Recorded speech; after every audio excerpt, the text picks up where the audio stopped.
to the flag of the United States of America, and to the republic for which it stands, one nation, under God, indivisible, with liberty and justice for all.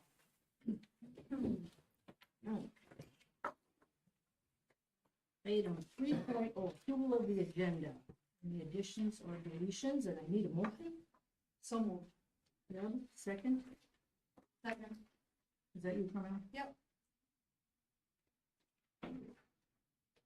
Any discussion on the agenda? Not. That's right. Oh, I'm sorry. Very good. I know I missed it. Under the consent agenda, 5.0, we're gonna add 5.8, which is a para, employment agreement for R. Woban. Just got missed on the list.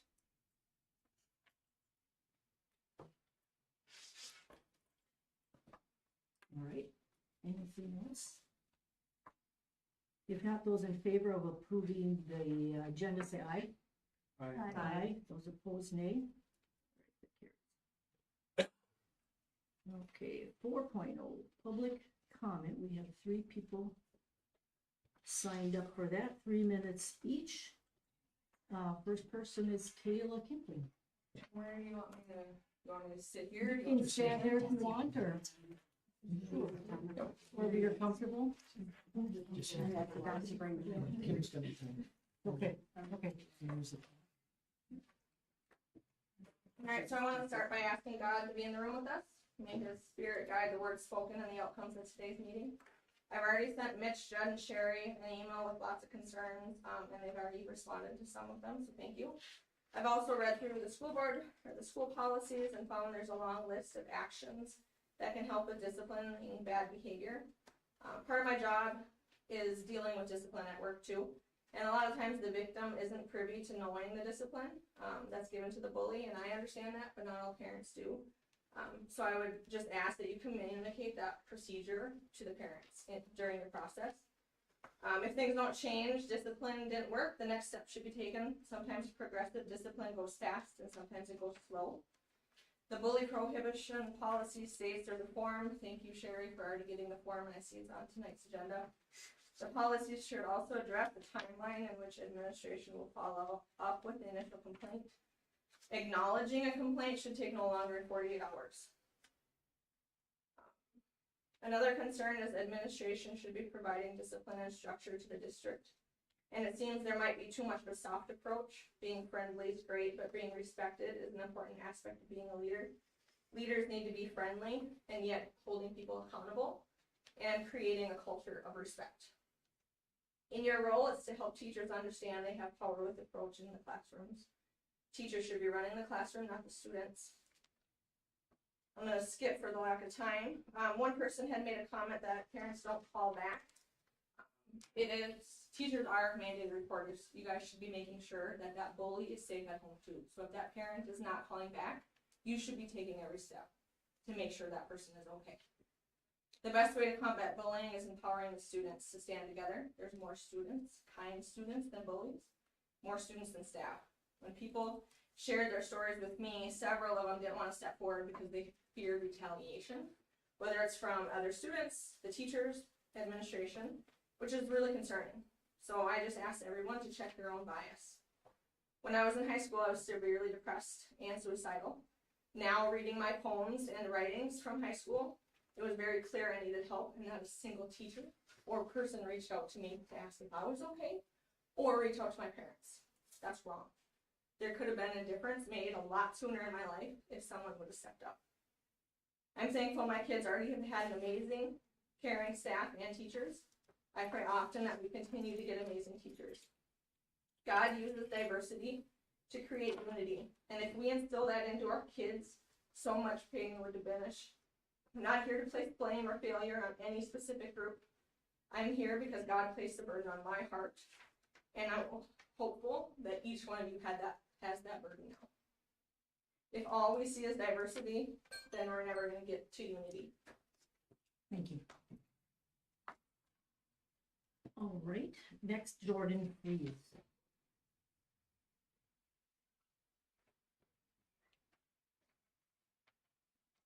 I want to start off with I hope to be out of there, but the best I can, I want to thank you all for giving us the privilege to come here and speak. For those of you who don't know my name, I'm Jordan Brees. I have a 7th grade daughter here by Greggy. My daughter has had no issues with getting bullied until the last quarter and a half of school. It has escalated quickly and is continuing to progressively worsen week after week, which is the reason for me voicing my concern here. I've had numerous conversations and meetings with teachers, principal, superintendent, and other concerned parents. My wife and I have also reached out a couple times to the bullying of the parents, and we've only gotten one response, and he said he's gonna have a chat with his daughter to put an end to it. Even after the numerous conversations, emails, meetings with those I mentioned earlier, nothing seems to get done about the bullying or even seem to lessen slightly. My daughter has had her hair yanked, her head shoved against lockers, been swung at, been called nasty names, excuse my language, such as a bitch and an asshole, as well as getting glared at, laughed at, and pointed at. My wife and myself, my daughter's mother, have given her the right to defend herself. Not only herself, but her friends and other victims if a bully even lays a finger on any of them. We expect that zero disciplinary action to be brought forth towards her. What really worries me is the next part. It was brought to my attention that a couple weeks ago, a dozen girls surrounded 3 groups. The teacher had everything he could do to get these girls off the victims. There wasn't any disciplinary action set forward towards a dozen students. My daughter and 2 of her friends stayed home from school Thursday and Friday last week, as they expressed. They did not feel safe at school because of this. In bold writing, let me say that again. My daughter does not feel safe at school. Now take a couple seconds and let that sink in. School is the last place a child should feel unsafe. Now as a parent, this makes me concerned about my daughter's fear of school because of not only physical abuse, but mental abuse as well. This is extremely sad, disappointing, and unacceptable. I'm advising that you listen carefully to what I and other concerned parents have to say and take into consideration to make changes immediately before we have a couple situations like a child commits suicide over the weekend in Wilmer or have a shooting like Corey did in 2003. Here's my realistic recommendation to stop this nonsense. Notify all staff, including teachers, paras, subs, kitchen staff, nurses, etc. of what is happening with students that are causing the issue, including a picture that is impossible for staff to know every student. They can watch them between classes, lunchtime, and in the halls. Meet with the bullies every day to get to the root of the problem, make them take responsibility for their actions. Remove the bullies from being in the same class as other bullies. Help teach the bullies new skills. Maybe this is a self-esteem issue. Thank you for taking the time to listen to a concerned father. Thank you. Okay, thirdly, we have Kayla Brand.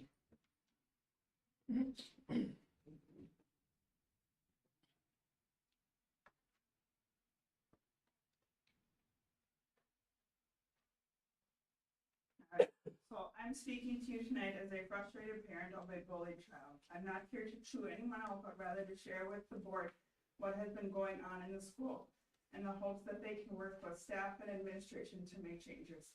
Last year, my child was bullied by staff and I didn't find out until it was too late. As a parent, that hurts. My kids begged not to go to school every single day. They hate it that much. My first grader cried to me this morning saying that I don't listen to her concerns about school. On the bus, my 6-year-old had a classmate tell her that his dad will take his gun and shoot her family. Was this child suspended? No. Kicked off the bus? No. That child still rides the bus. That child still sits by my child. She had a child that in her class threatened to kill her over a snow pile this winter. Was that child suspended? No. That child still goes up to my child to this day and does this to her. Okay, nothing's being done.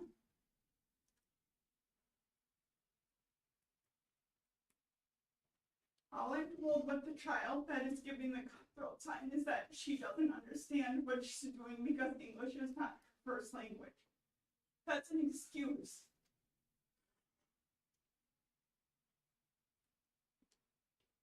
I suggest the board does some brainstorming to figure out what you can do to support this administration that can then help them support the staff to make the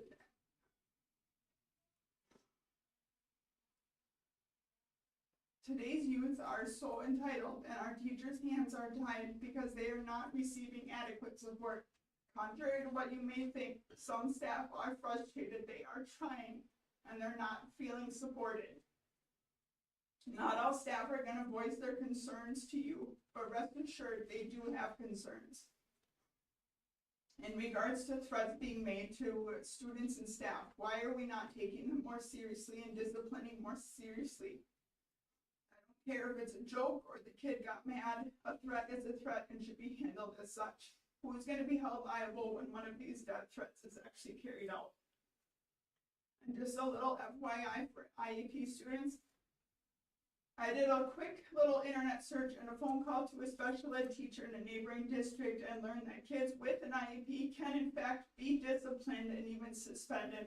This teacher has in their IEP whether or not they can follow that school discipline policy, if not how they are to be disciplined.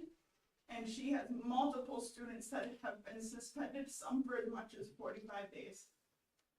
Let's stop making excuses for kids and hold them accountable for their actions. Find the cause, address it, and give the kids and staff the support they're desperately asking for. Thank you for your comments.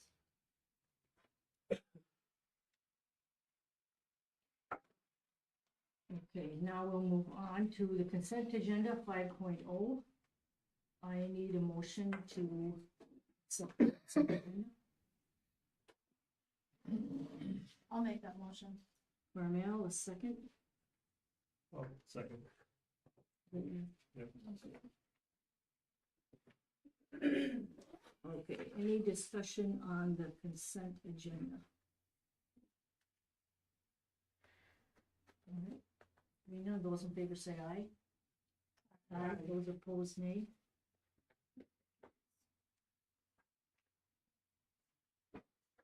Okay, 6.0, communications report. We'll start with the administrative reports. Denise Smith, you're up. Yes, so my spring activities are kind of wrapping up. So we had some ECFD classes, youth enrichment, adult and family.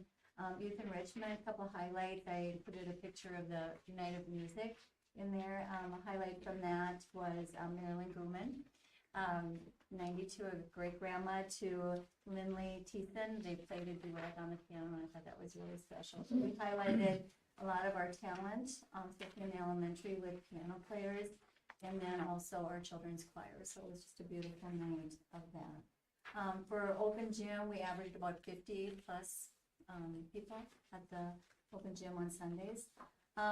We're heading into our really busy season with the summer activities. As you saw, the booklet is out now and it's been given out to elementary students. Something new this year we're trying is a kit club on Tuesdays and Thursday afternoons, and even more field trips. So really the kids can stay pretty busy Tuesday, Wednesday, and Thursday just through summer activities. We have a theater, a 1-week theater thing with Pinocchio. Nikki Erickson is doing that. I did get a $1,000 CCM Foundation grant to help pay for that, so that was wonderful. We have some adult activities this summer, doubles tennis and volleyball in the sail class. Summer rec again will all be in Raymond. We'll provide shuttle services from Maynard and Clare City, like we have for the last couple of years, and that's worked out really well. Families appreciate that there's transportation available to them. We will do rain or shine, which was interesting to how to do that this year, but I talked to Trista over at the city offices, and we can use the Raymond Community Center if we need to, if it's raining out. And if once the weather clears up, they'll just walk the kids up to the ball fields and play. So that was really good.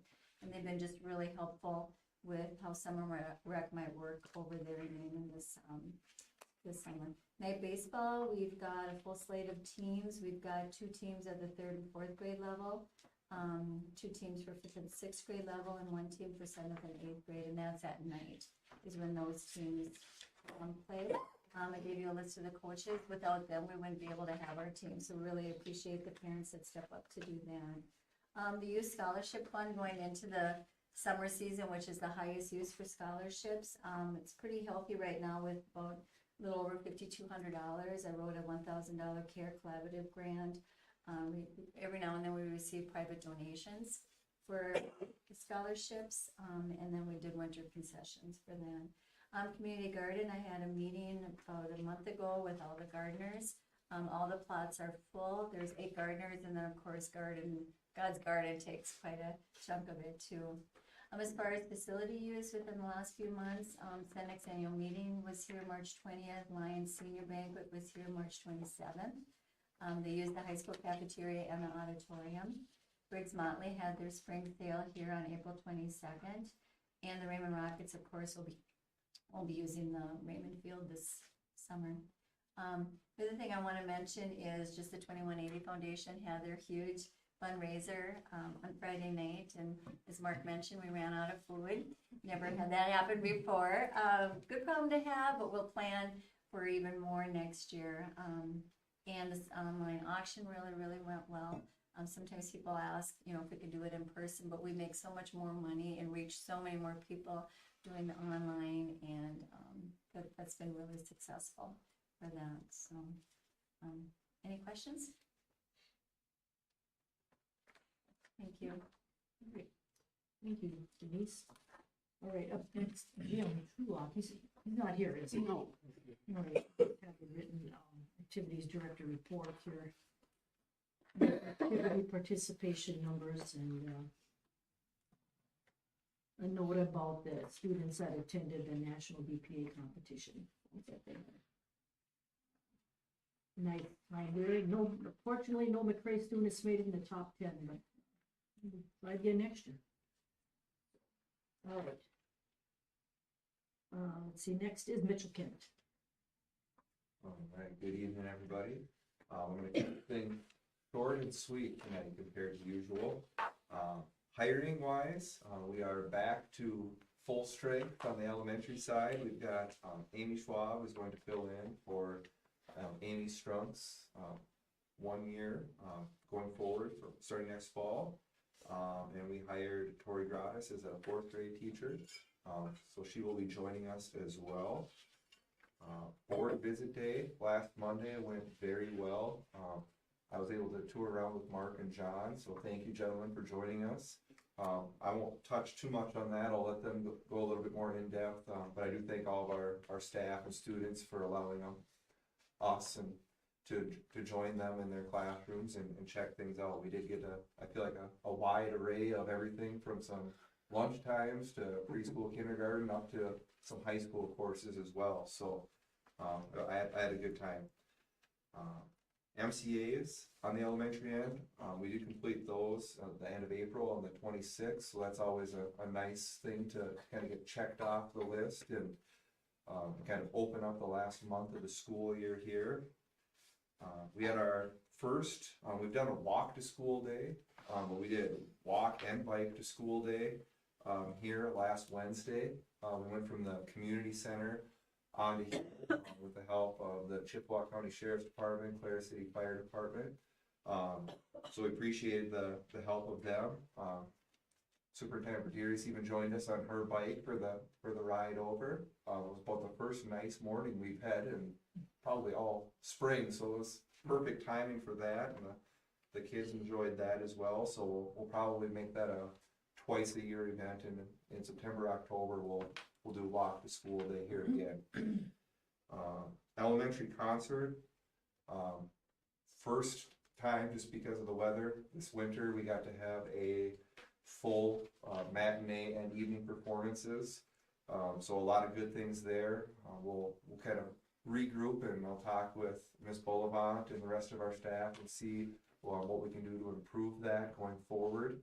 But I do think for being our first run through here on the elementary side of things, it went pretty well. The kids sounded great, and they were very excited to get to perform in front of everyone. Math curriculum. We do have a decision going to be made on that by June 1st. We are meeting again tomorrow morning before school to discuss some next steps in that.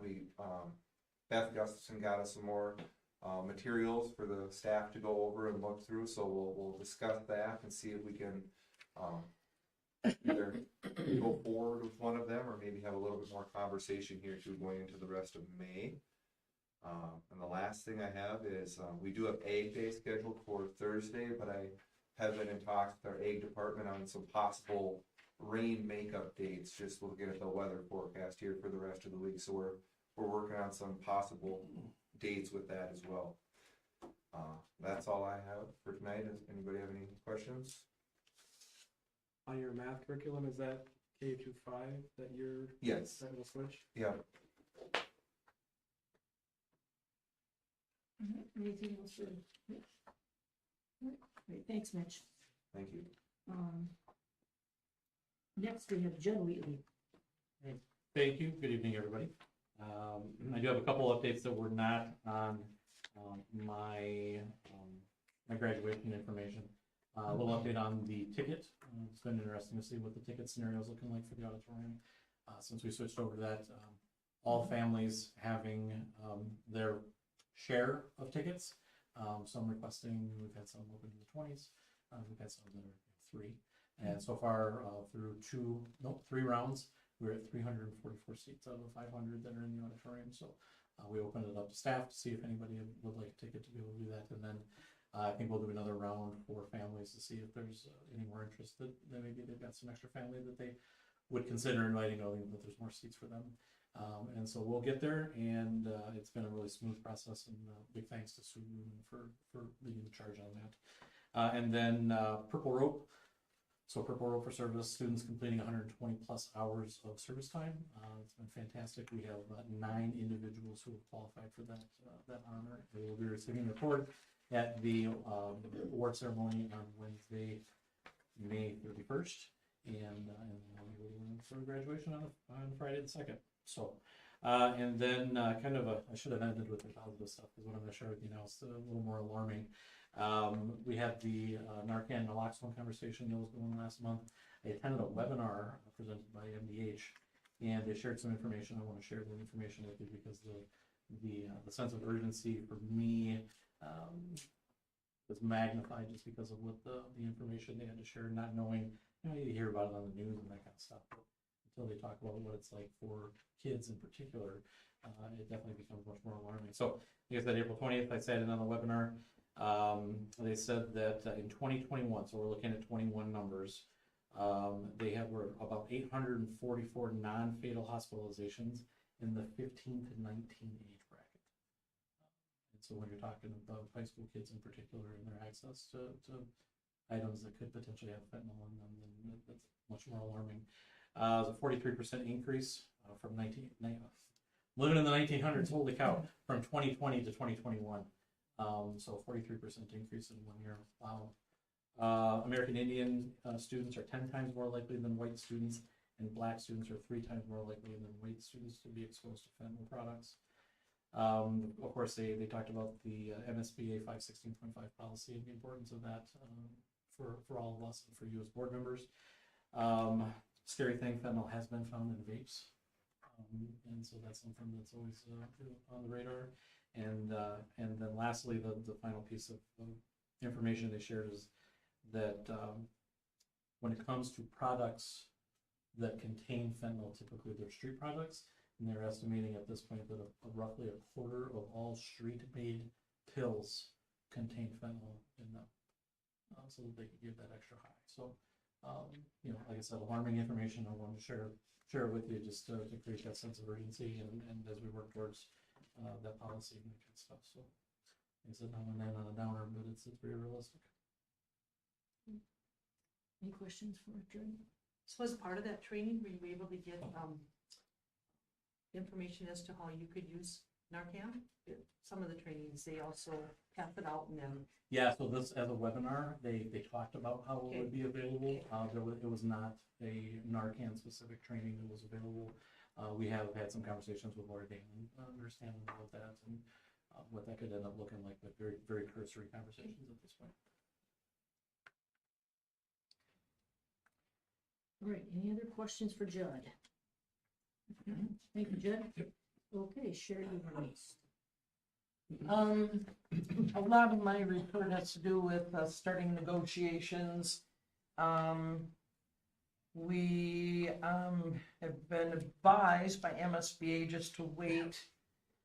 They used the language with us last time that the whole teacher contract maybe have to be thrown in the garbage and started completely over if some of these things that the legislature is working on come to fruition. It's that huge of an impact. Probably not just on teachers, they just were talking about the teacher contract that day, but probably on others as well, depending on what happens. That said, though, Kim and I found it to be, I think, a good practice to meet with paras and custodians and clerical people, all the other contracts that we have beforehand, just to talk about are there things that you need to make your work better, clearer? Like custodians, do you need different tools to do your work? Those kinds of things. So we have taught to paraprofessionals already. We have Friday at 11 set to visit with custodial staff. We've been meeting with them already about their tools and that kind of thing with Hilliard's. And then we'll keep going, and we have a date of May 23rd to talk to teachers, set some ground rules. Julie and Carmel are the teacher negotiators on the board. Just to set some ground rules. When will we meet? It's been advised that when we meet, we don't just set up one further meeting, but set up maybe 2 if we can, or 3, because that takes up a lot of time just trying to set dates to meet. So that's a lot of what we've been doing. John, thank you very much for attending the governing meeting of Little Crow Telemedia last week. I think all of the governing board members were there, maybe not the BLH one. I can't remember. It was close to majority, and then, 5 or 6 superintendents as well? Yeah, maybe even more than that. Yeah. But that's a disillusion that has come about. Many of you have heard of Little Crow Telemedia. It's a disillusion that has come about due to the fact that Pete Royer is retiring, and that many schools felt that we can get better quality or as good of quality services at less of a price from the service co-op. And in some of my research, I found that with Little Crow, we have 2 people and about some miscellaneous hours, and with the to support our internet, and with the service co-op, there's 27 people to support, including 3 people alone who just work on cyber security. So thank you for being there with that. I don't have a lot of other things. Do you have questions for me? I think the one thing that we also talked about with the LCTN is that we were hoping that both of them, or giving them an opportunity to somehow continue employment with the service co-op. That's a big deal. Ray, for those of you who don't know, Ray is the I would say the guy that does a lot of the hard work, the labor, the running around fixing the servers, making sure as we call it, the blinky lights are working. And Pete is the guy that works on grants and stuff like that.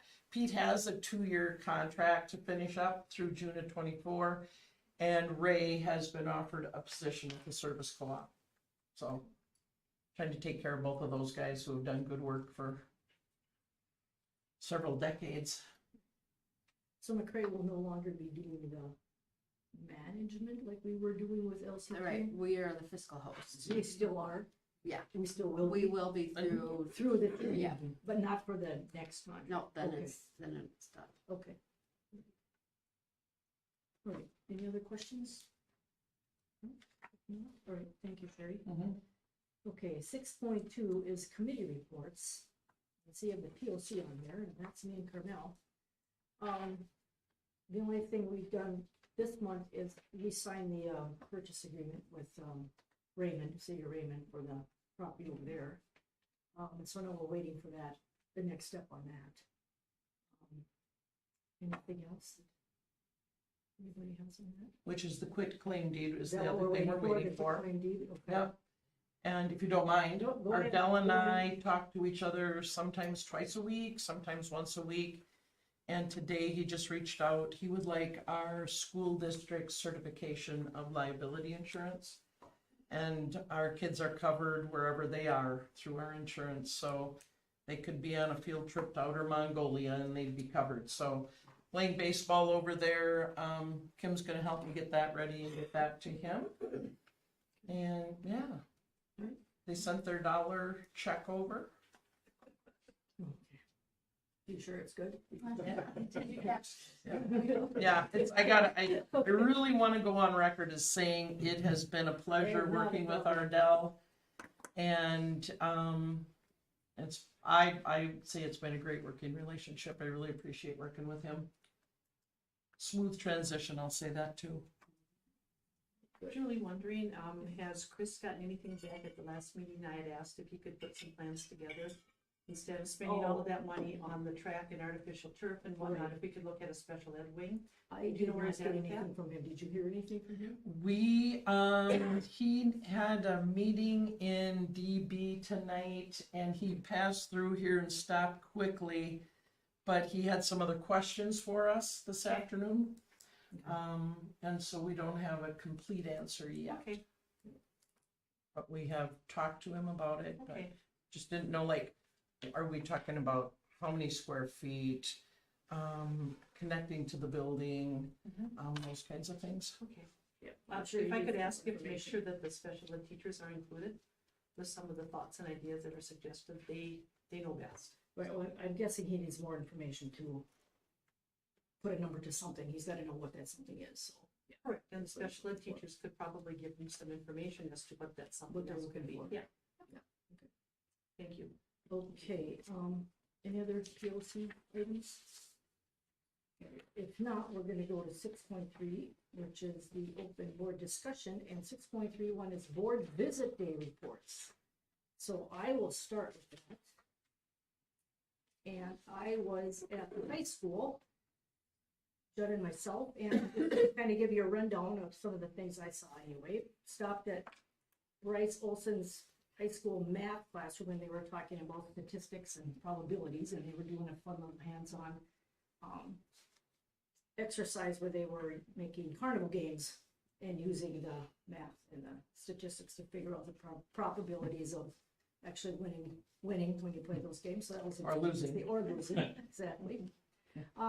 Leanne Carmody, we had poked her heads in there. She was teaching biology, so we talked to her for a bit. Then Ben Johnson, he had just gotten back from the barns, I think with Larson Dairy. yeah, with the dairy, and so his class was getting ready. In the meantime, we poked our heads in the carpentry area. They're in there building. There was a storage shed in there and a fantastic dog kennel. Pretty fancy. A chicken Yeah, coop that has well, been, and yeah. a chicken coop was also there. Okay, all right. So it sounds like there are quite the projects there. Okay, Susan Strandberg was teaching math, graphing. Was that 8th grade, perhaps? that she was teaching? Yes. Yeah. Okay. Teaching graphing there, and then went by the steam room, and Renee Brock was in there, and they were learning about electricity, and then I got to look at baby chicks hatching in the incubator. So that was kind of fun to see. Kids really involved with little project they were working on with electricity and that type of thing. And then we heard the band strike up Star Wars as we were walking down the hall. And after that, yeah, you did mention it was tornado drill. Was that the first time? Judd had said the first time that they were getting everybody in that tornado shelter, see how that worked out. So, have you done the whole group at once yet, or? Not full. That was We broken down ran- into 3 ran sections. Middle school, Yeah. Mr. Kent did his thing with the elementary, but I had the middle school go in, And just to then- control the chaos to a degree, so that, we didn't have high schoolers running over middle schoolers Yeah. and so on. So now that they all know where to go, next Yep. time you can do it Correct. for the real deal. Okay, and then I'd forgotten, but you mentioned the purple cord. I did sit in on a presentation for a young lady on her purple cord activity hours, so that was fun to see too. So that was my day. You want to go next, John? Yeah, we toured, probably spent a little bit more time in the elementary. we got to see the baby chicks, we got to see, music class, and Miss Boulevard was teaching them, and got to really, I don't know, I would say like my takeaway from the day was everybody was super engaged, like focused wherever we went. I was appreciative of that. It was not, no slacking around at anybody. It was, everything was done with attention. There was lots of learning happening, and I was excited by a lot of things that I saw. Trying to think what else say about our trip. We did make it to the high school too. Yeah. Yeah, we You did? Yeah, A little bit, briefly. Okay. just a little bit down to Mr. Johnson's chemistry. For the Yeah, chemistry. yeah, and we saw the wood shop and stuff down there. Yeah. So I was generally impressed. Yeah, I got home and like I was excited. Like it was great. Super, I mean, positive energy from the kids and the staff. We probably went in half a dozen different rooms at least. Yeah, it was, And were welcomed by kids and all the staff members and teachers. I mean, it was really fun. It was really kind of bucket filling, for lack of a better term. I, started off and ate lunch with my kid and embarrassed her, so that was just by being there. That off. Yeah, so I got that taken care of. But no, it was great. I did send a follow-up email to Mitch to send to the teachers just with some appreciation. Like it was a really, really fun time, and I thought it was very useful as a board member to like be in the space and I'm sure it's 2 hours out of the middle of one day. I'm sure it's not always great, but the time we were there, I mean, smiling kids, laughing, playing around, kids I don't even know, waving and poking me on the shoulder. We are. It was great. I really, really enjoyed it. It's good. And I wasn't there because I was learning how they put casts on. Yeah, I had a good day too. Went around with Sherry. Some of the highlights that I kind of jotted down here. I was in the math classroom that was making the paper chains that you saw in the hallway. And I can't remember the statistics on that, but it was talking about Indigenous women that crimes don't get reported. Well, yeah, because the math problem with that was how much paper they needed to Yeah, make all those chains. Wasn't that part of the equation? yeah. So, yeah, it was kind of a multi-level learning process there, so. Yeah. And then I was in Leanne Carmony's classroom too, and they were looking at cells under the microscope. Was that the same class that you were? No, they weren't in the microscope, they were doing. They had just done that, and then she had mentioned that the next topic they were going to talk about was cancer, and how cells divide when cancer cells divide to grow.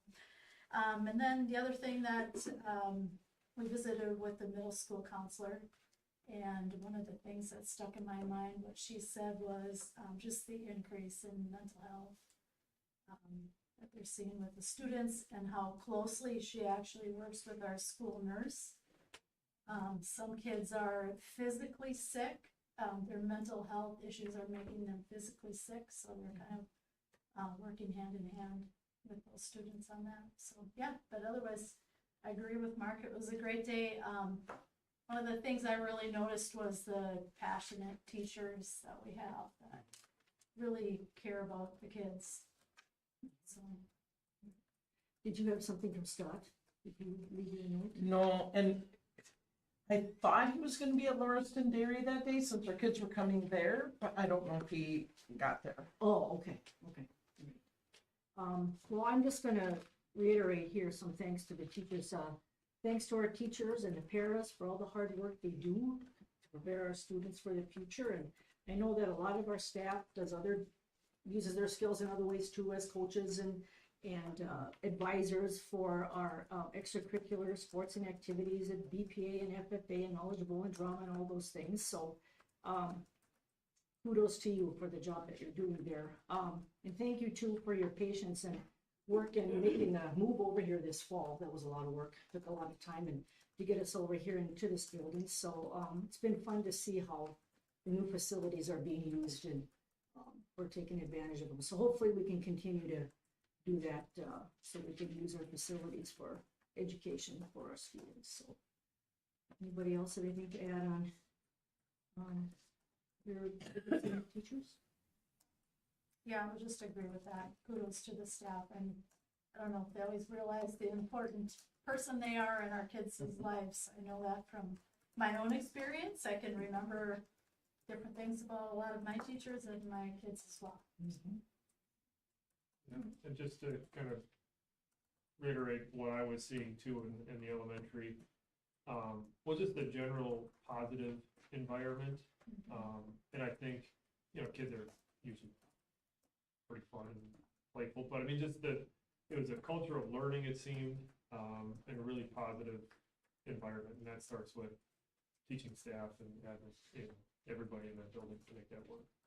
You could see that they were passionate about what they do. Being an educator is not easy, and I think it's getting harder. And I don't think people would do it if they weren't passionate about it. Right. And you could just see that everywhere you went, that they were trying to instill what they knew into their students. So.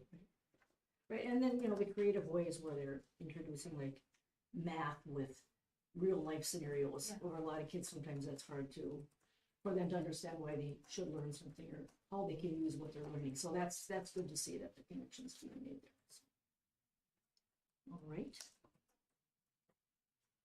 Any other comments under that 6.3 board discussion? Well, I think first of all, we should thank the parents that came tonight. Thank you for coming and being advocates and sharing with us what's going on. Hit home to me. One of those kids was my granddaughter. Think if it would have been one of your kids. I'd like to say, Houston, we've got a problem. And we need to buck up. And as a school board, it is our responsibility to set the tone for what happens within this district. Zero tolerance for bullying. As I was going through our procedures, it looks progressive. Well, from what I'm hearing from the parents, we're not going past a warning and whatnot. And I think we need to listen, because terrible things have happened in other districts. This is a wake-up call for us. And we need to buck up and we need to do something about it. I don't know what it is, but as a board, I think we need to have discussions about this. And if it's to support the administration and support the teachers in what they're doing, that's what we need to do, because this cannot continue. It is not healthy. I listened as everybody talked about as you were going around visiting the buildings. Smiles, kids were happy. There are kids that are hurting in our district because of what's happening to them. And we need to make those changes, and we need to make them now. I got one thing to add. There's 3 girls sitting over here that are hurting. That's why they're here. And one of them is my daughter. Thank you, ladies, for coming, for being brave. I appreciate that. So I don't mind, I invite anybody else to share what your comments are or thoughts, but I don't know what we can do, but we have to do something.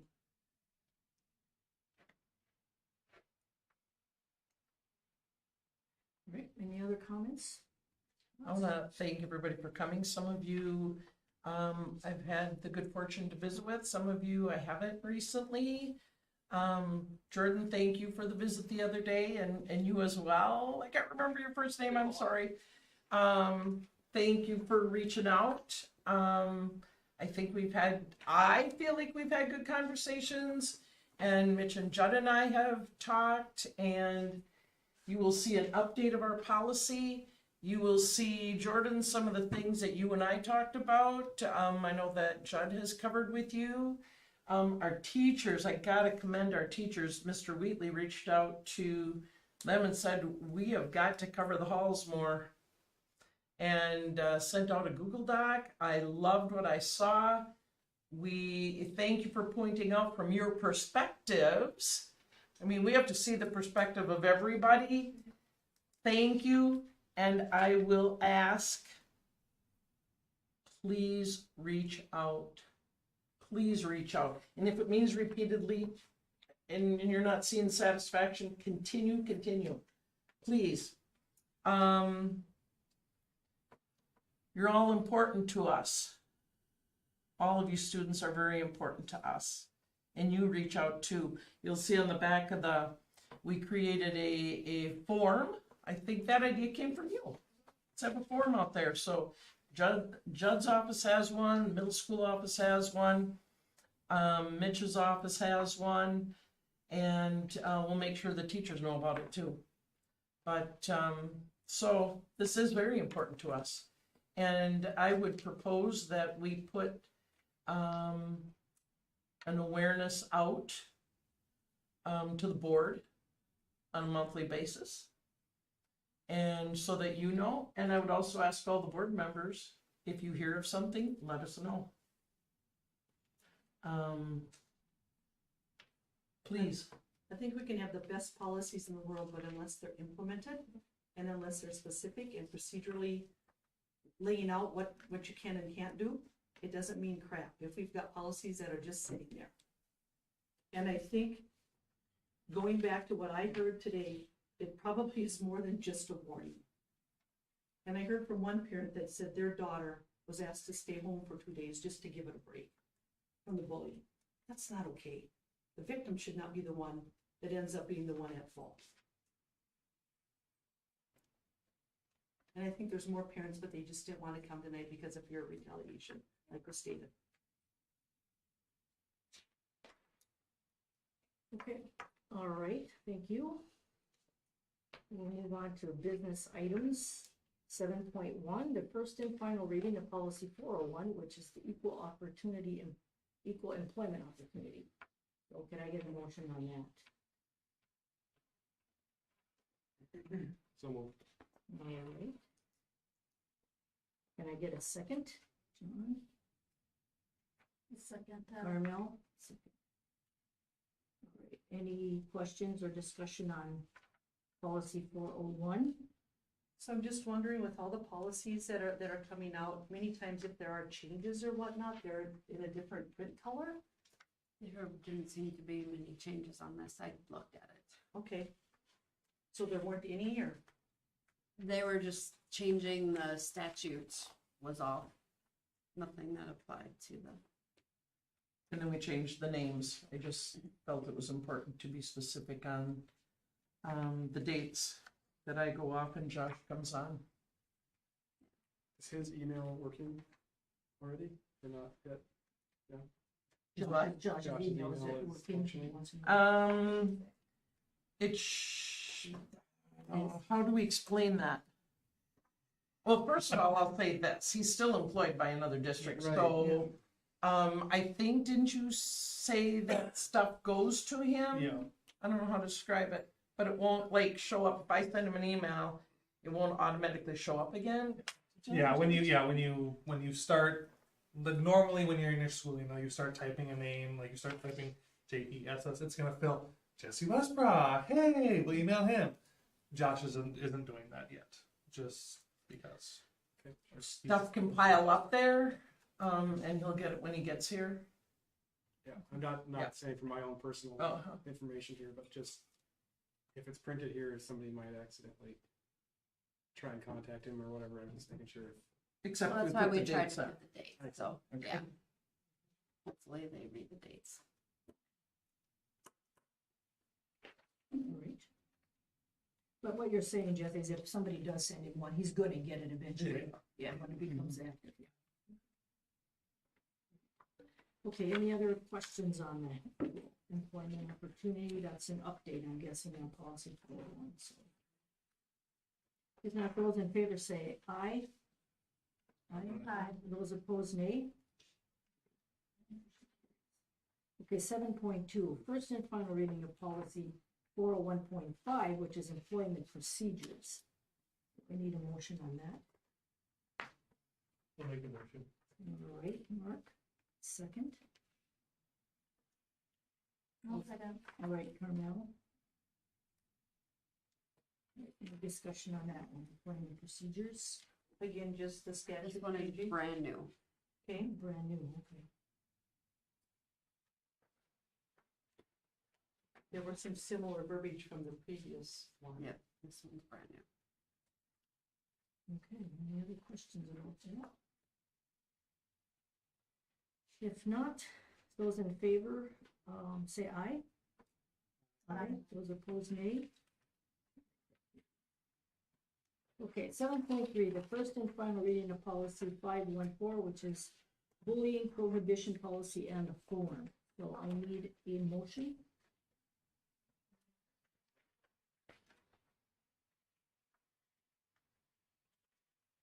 What are the differences from our past policy in this one? In this one, it's pretty much the same. It's, like I do a lot of times, bring things to the board to re-up and revise and renew for people. And Kim, did you have We had anything else just, that was we had just updated this, 21? 21, and so there weren't any changes, we just thought. Not we from needed to MSBA. Not from MSBA, but we just wanted to refresh everybody on this one. And you added that form. And Yeah, with the and the form is new, that's right. So I still need a motion on that. Can I interject real quick, please? Yeah. There are some pending changes of legislation at the legislative level Yeah. that would potentially impact some of the wording. So if next year, We'd have to do pretty it again. early on. We'll have to do it yeah, again. we'll review it. Okay. So what'll happen with those is once those legislative changes happen, they go to the statutory writers and become law, and then MSBA will give us the updates. And so I would think you guys would want to make sure that those come to the board probably in September, unless we have them in October. I mean, August, sorry. August, not October. Whenever they get to us. All right, I will make the motion to accept the policy 514, the weed prohibition policy. I need a second. I'll second. All right, John. All right, any other discussion on that?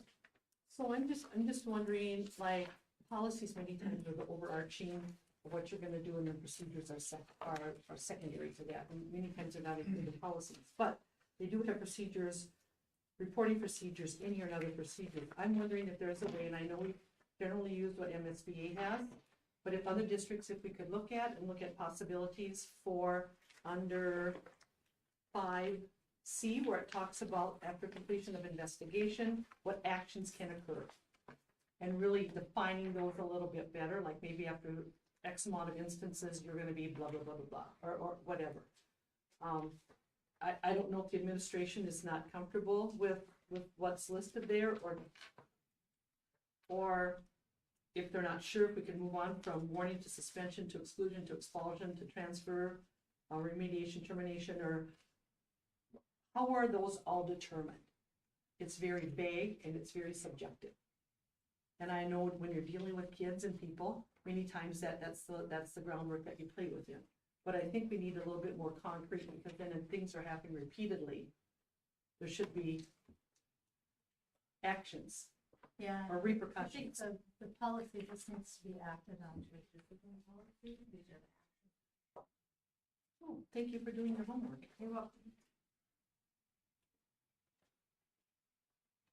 So apparently then, this policy, I'm wondering if we can meld the student discipline policy in with this, where it talks about disciplinary action options. Contact the parent, conference from the parent, removal from the class, in-school suspension, suspension from extracurricular activities, detention, loss of school privileges, and school monitoring, give them a one-to-one person. It does outline those in here. And that is in the school. That's discipline policy 506. Okay. To me, that seems like a lot of chances still. You know, It if does. every one of those is a response to an It does. incident, like, it'd be nice if you could skip some of those steps if it's severe, you know? If it warrants it, Because yes. if you give somebody 10 chances, they know that they have 10 chances. Well, the chances go from E to U in the alphabet. Yeah. And that doesn't curb the behavior then, or get to the root of the problem. And the board should also know that families are being told to call law enforcement. Now I'm on the edge of doing it, if it happens again. And we should be reporting it as mandated reporters also. Our staff is a mandated reporter. I can't be more parents than show up, to be honest with you. I think the biggest thing is people are worried about their feelings getting hurt and their image getting hurt. That's the biggest thing. honestly. Like, we can be cool, you know, oh, I'm cool, you know, I'm not gonna do this for the longevity of the district And the betterment. and the betterment and bringing people to our district. If we're hearing about this and people that aren't here know about it, and people that don't have kids involved are hearing about it, I know how word spreads. Do you think that they wanna send their kids here? I would say no. To be safe. And it happens everywhere. But just have to man up and do something about it. Quit playing the pity card. And I would say too, you guys keep following up, maybe, you know, next fall. I'll probably back have to another this meeting thing, next yeah. fall. If this continues to happen, I will pull this out.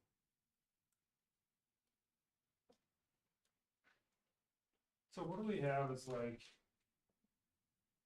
or are we, or what are we doing, like a district-wide, like zero bullying? Like I've seen the signs and, you know, my kid's in 5th grade, so that's kind of where my exposure is mainly from that age up, but it's all like no bullying, and like, she was talking about that as a, you know, little kid. And I know as kids get older, attitudes change, tempers change, that stuff happens, but like within the district, is there like a campaign, you know, within the staff, within the teachers that continues to be reinforced, like from those younger ages up? Or does that, and I'm just curious, like what are we doing as a district aside from just, okay, after it happens, you know, what are we doing to try to slow down that bullying? Because it, like you said, it happens everywhere. You know, kids aren't perfect, kids make dumb decisions. But like, what are we doing to try to stop that in the first place? We don't have a campaign. Sure.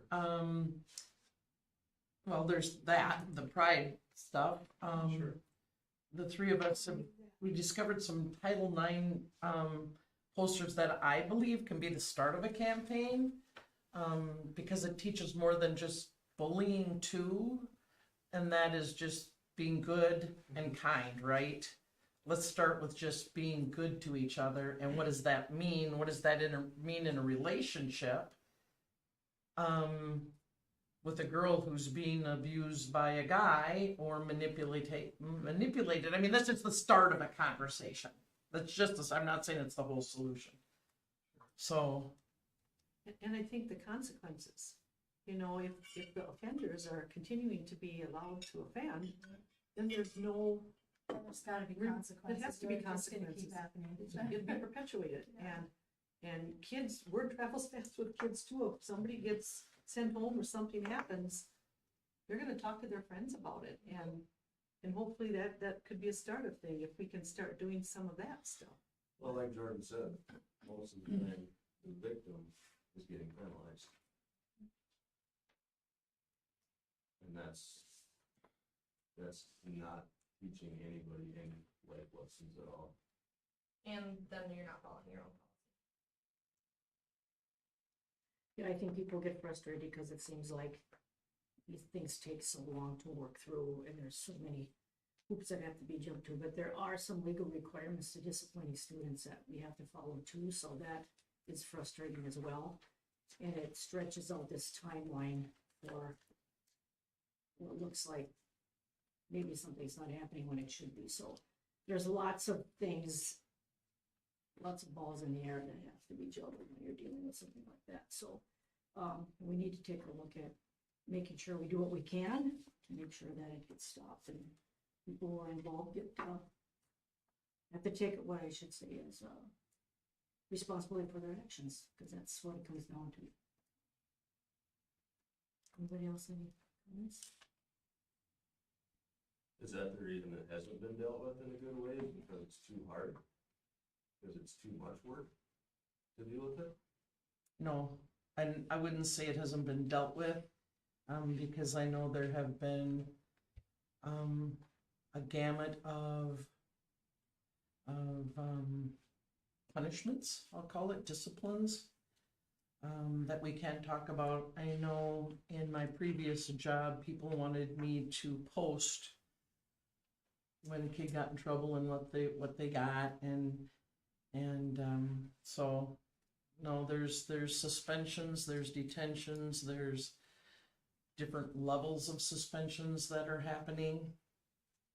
Working towards some of those even tighter ones like expulsion. But it takes time to move through those ranks. So there are kids being suspended and for multiple days. Is there a timeline? It says within 3 days that an investigation will happen. So the investigation happens within the first 3 days. I would think by the end of the week, it should be issue should be resolved. Can we email that issue, if possible? Say that again. Can you email that issue, whatever you guys decide that we're gonna eliminate some of the steps from EDU? I mean, to me, all of our policies are public information, correct? They're posted on our website. Absolutely. So that would all be located on the website then, yeah. You can't get emailed saying this is how we're gonna proceed with discipline Okay. for the student. No, I was just saying the Yeah, updated yeah. policy.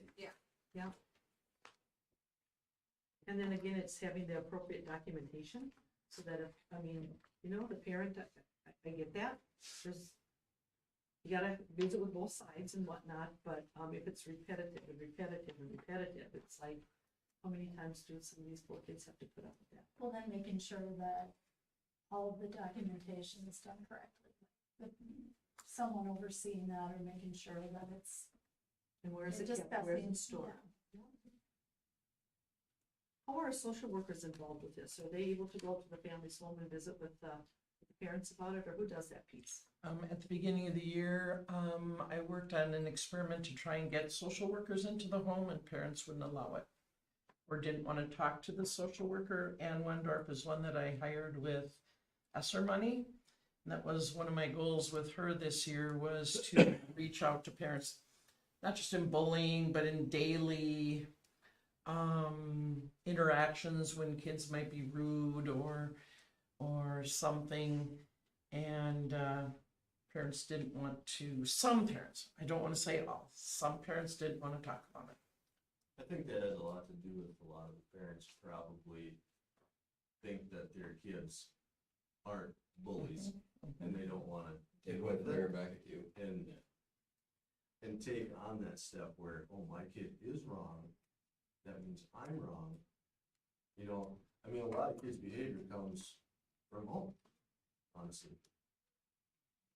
And if their kid is getting accused of something, my child, he would never do that, or they would never do that. It's hard for them to choke down that their kid actually may have done something wrong. We're working on it. So coincidentally, Kayla, one of the things you said is, how can we help? How can we help as parents? And it was about that day or the day after I got a Southwest Initiative Foundation magazine saying, how can we do great things in the community? And I'm going, hey, maybe you can help us. Not you, Kayla. I'm talking about Southwest Initiative Foundation.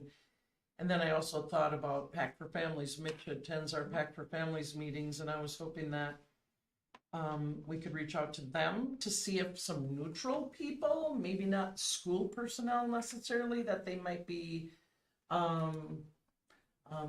not comfortable talking to us, but how can we build something so that there's a way to reach out to some of the parents who don't want to talk to us, that don't see their kid as a bully, that don't see their kid as a troublemaker.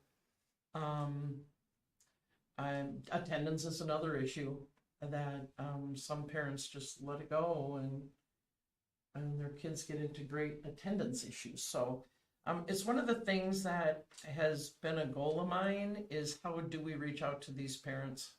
Because I think one of you guys, somebody said here, the kids are, maybe it was you, Travis, what they learn at home. And if the parents don't realize that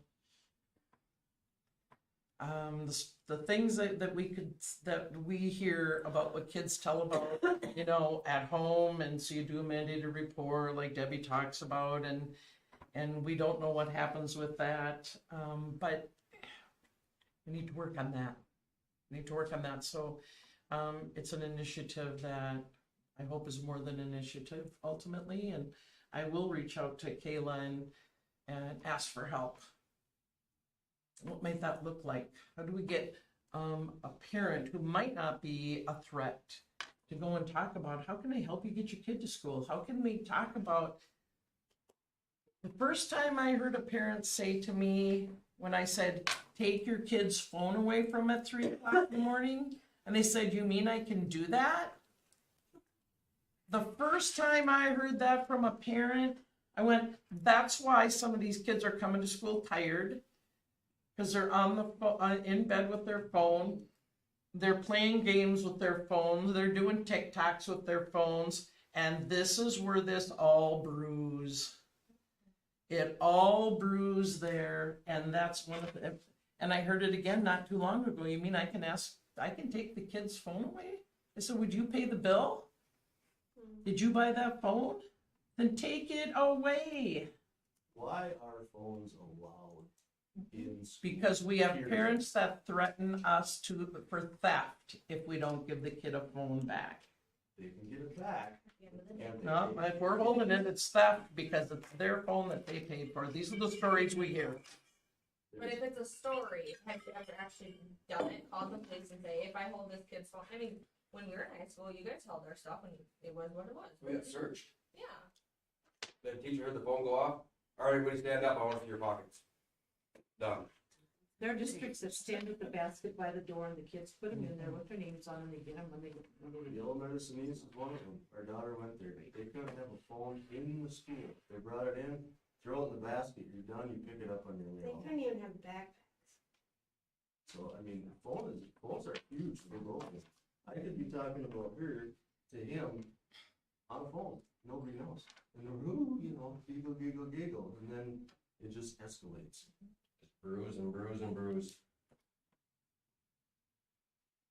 There's measures that can be done. It's just, you gotta do them. Well, Honestly. bullying on phones happens after school and Also, events all the also. time, so.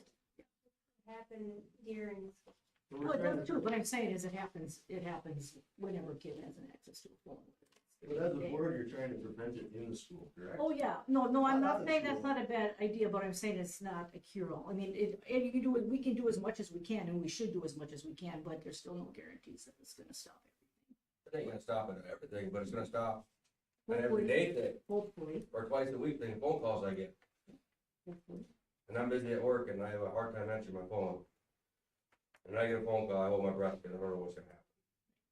Well, and bullying takes place other than on a phone as well. So, I mean, there's many ways to do that. We have to be aware. But I think we Do can what we take a can. stand, make a Oh, yeah. line in the sand and say it Absolutely. is not tolerated. Absolutely. And you will be held accountable.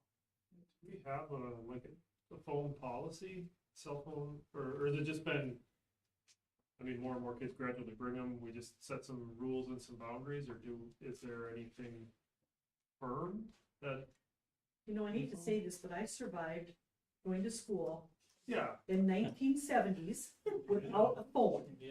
If my Yeah, mom I wanted did to too, and I graduated with your son. I know, my mom wanted to call me, she called the office and the office called me to the office. I mean, there are ways to get around it. sure, and I'm just curious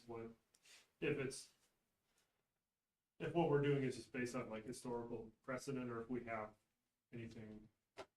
Well, I think there's something in the handbook. I have to look it up and see what the handbook, offhand, what's. At the middle school level, the phones are supposed to be kept in their lockers for access during passing time only. At the high school level, teachers are instructed to do one of two things. One, outside of minds, keep it in your pocket, keep it on silent, that kind of stuff. Or utilize the cutting method. We have those wooden things that they say. Does that happen? Yes, For a majority? yes.